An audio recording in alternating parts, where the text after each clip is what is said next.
बिटिसिआव जानाय घटनायाव माने समायसानि ग्रेभिटिखौ बुजिसेयावबो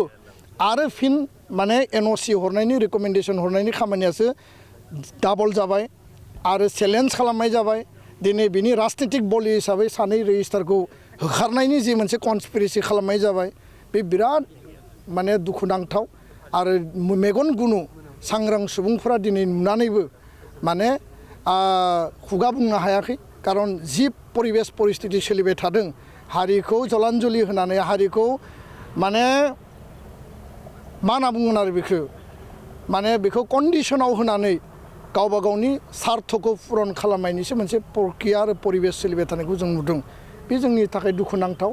आरो बड'लेण्ड मुलुगसोलोंसालि क'क्राझार इउनिभार्सिटिनि जे रेजिस्टारखौ बोखांनायनि जि जाथाय बिनि गुबै दायनिगिरिया सानै भाइस चेन्सेलरा बिथांमोननि अर्डारजोंनो रिलिज जादों राजभवननि लक भवननि अर्डाराव मा दङ बेयावथ' जेबो अर्डारानो गैया इसिआ रेजुलेसन लादों लिरनानै हरदों राजभवननि लक भवननि सासे एडिशनेल सेक्रेटारि लिरनानै हरदों जे सेक्स माने मा सेल्फ एक्सप्लेनेटरि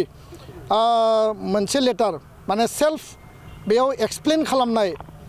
जायखौ माने माबाया मा होनना बुङो काउन्सिल एक्जिकिउटिभ काउन्सिला हरदों बे लेटारखौ जों मोन्दों आरो बिनि आधाराव नोंथांमोननो एक्न'लेजमेन्टनि थाखाय हरनाय जादों होनना बुंदों किन्तु दिनै जोङो जि नुबाय जे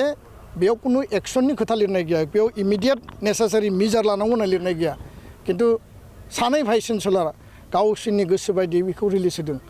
गोख्रै उइथ्र' खालामनांगौ एबसुनि जि सिद्धान्त बे सिद्धान्त बायदियै सोमावसारनाया जागोन